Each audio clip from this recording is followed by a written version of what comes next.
y de esta manera entonces pues se vino desarrollando esta política de seguridad democrática, devolver la confianza a los ciudadanos, transformar las instituciones. Yo creo que nos estamos demorando un poquito, yo más bien prefiero que ustedes si quieren me hagan preguntas y después pueden mirar esta información, y allí entonces empezamos a ver muy rápidamente los resultados, cómo se bajaban los secuestros, cómo se bajaban los homicidios, cómo la acción de la fuerza pública impedía que hubiera atentados terroristas contra la infraestructura, y toda esta política de seguridad democrática realmente le cambió el estado de ánimo a los colombianos y devolvió la confianza a los colombianos en el futuro del país. Y yo creo que eso es lo más importante, entender esa relación directa que existe entre la efectividad de las instituciones y la confianza ciudadana. Porque un país donde hay confianza de los ciudadanos, entonces hay inversión, hay generación de riqueza, hay generación de empleos,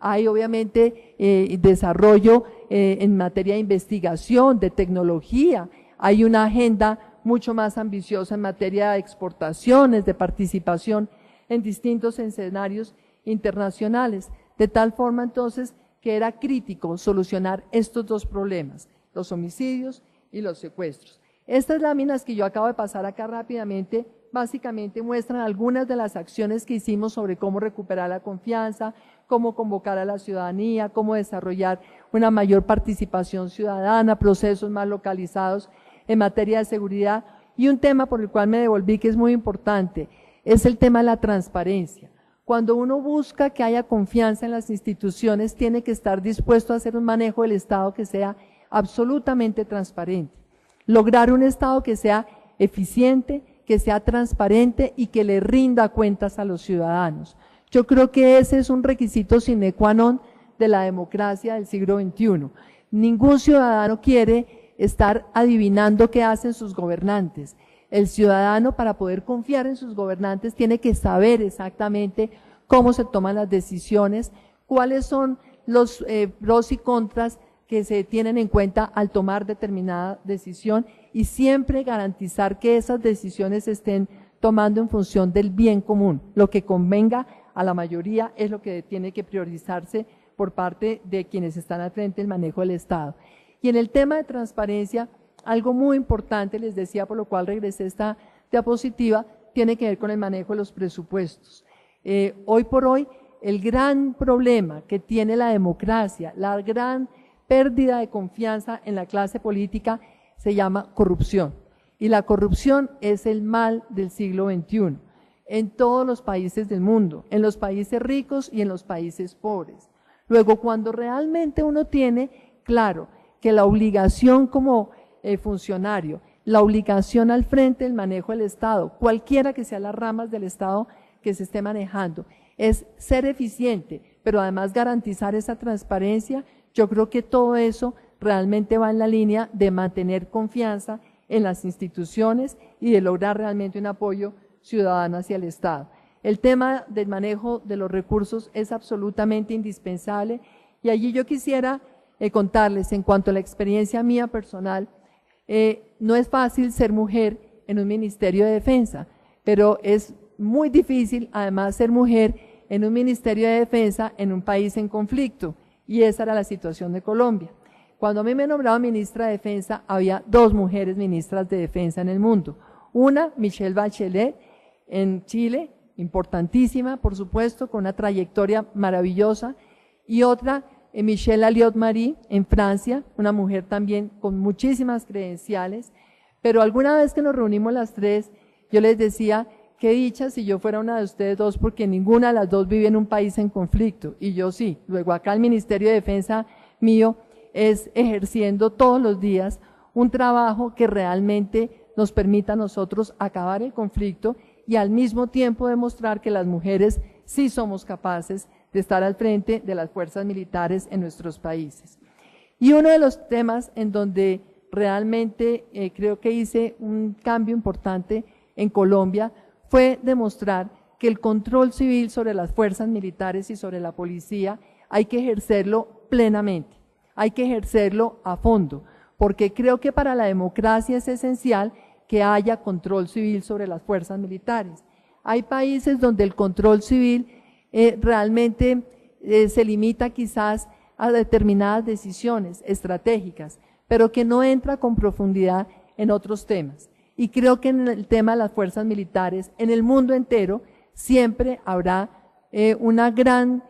dificultad en conocer a fondo cómo es el manejo del gasto militar. Y acá en Colombia tomamos la decisión con el presidente Uribe, definitivamente la mejor manera de llegar a un control civil a fondo es también tomando un control a fondo de todo lo que es el presupuesto del gasto militar y tener criterios para definir cuál debe ser realmente ese costo-beneficio, cómo más gasto militar no puede traducirse en más equipos y en más tecnología que de pronto pues satisfacen obviamente a muchos contratistas o también satisfacen obviamente a la gente que está en las fuerzas, porque siempre es mejor tener el mejor equipo y el mejor armamento y la última tecnología, pero hay que hacer esa relación costo-beneficio. Tener la última tecnología necesariamente se traduce en mayor seguridad para los ciudadanos, a veces sí, a veces no. Luego el tema de la transparencia en cuanto al gasto militar creo que fue algo que también sirvió muchísimo acá en Colombia y hoy en día creo que este es un país que en esa materia realmente pues no solamente ha recibido cooperación importante, sino que ha brindado cooperación muy importante a otros países. Entonces, como les mencionaba antes, hicimos este trabajo para devolver la confianza. Segundo, para transformar las instituciones. El proceso de mejoramiento institucional tiene que ser permanente, como les mencionaba, tomar medidas también que permitan una mejor coordinación y cooperación interinstitucional. En el manejo del Estado normalmente se presentan fricciones entre las instituciones, porque al final del día todas las instituciones están manejadas por personas, con sus egos, sus vanidades, sus ambiciones, sus deseos de poder, y en este tema la cooperación interinstitucional es fundamental tener realmente herramientas que garanticen la participación de las distintas instituciones en los temas que son más relevantes para esa seguridad humana integral. Una cosa muy importante que les quiero contar,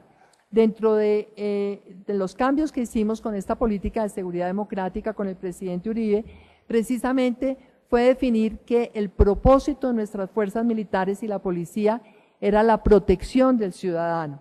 Anteriormente, la labor de nuestras fuerzas militares y policía era sobre todo la lucha contra los grupos irregulares o la defensiva, la posición defensiva contra una amenaza externa. Pero es distinto el concepto cuando uno está hablando de luchar contra los grupos irregulares, porque limita su acción entonces a unos grupos, que tener entonces esa actitud de proteger permanentemente al ciudadano. Y en este tema de la protección del ciudadano, la reforma institucional que hicimos también tuvo muchos elementos internos que tenían que ver con la actitud de nuestras fuerzas militares y la policía. Encontrábamos muchas veces que los militares y los policías estaban acuartelados y estaban en sus entidades en una actitud defensiva. Y lo que hicimos con el presidente Uribe fue decir, la fuerza pública para proteger al ciudadano tiene que estar afuera, en las calles, en las carreteras, en las ciudades, haciendo presencia y estando atenta permanentemente a poder resolver realmente las necesidades que tenga la ciudadanía.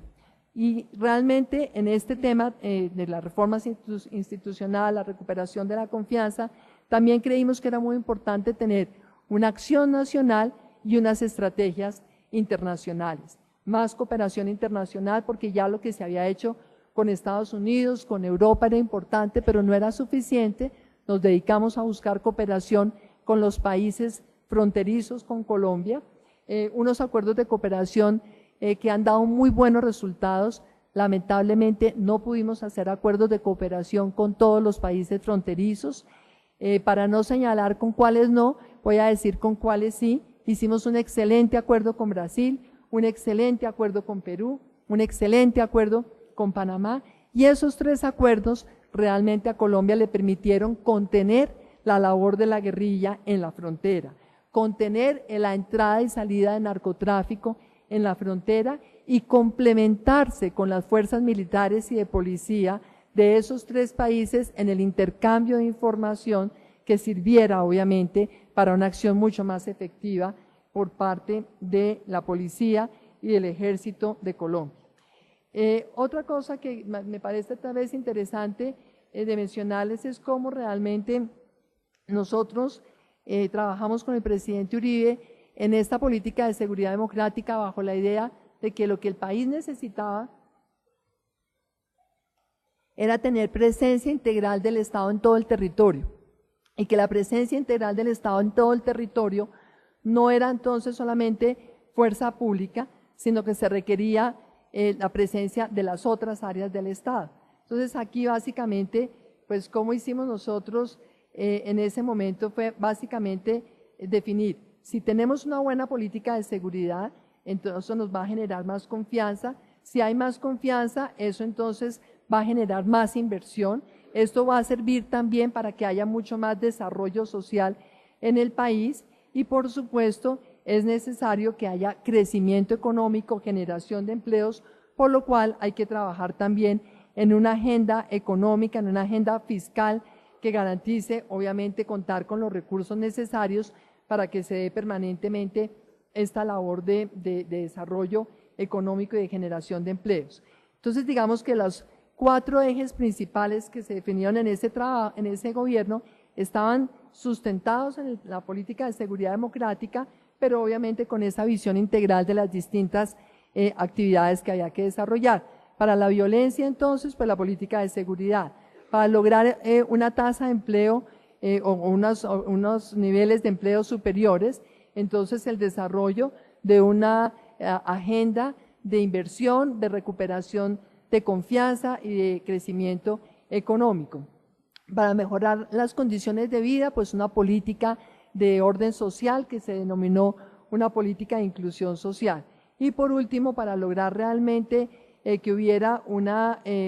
eliminación de todo lo que era corrupción y la ineficiencia del Estado y demás, entonces se hizo una tarea permanente de renovación y modernización de la administración pública, entendiendo, repito, que son todos estos objetivos complementarios.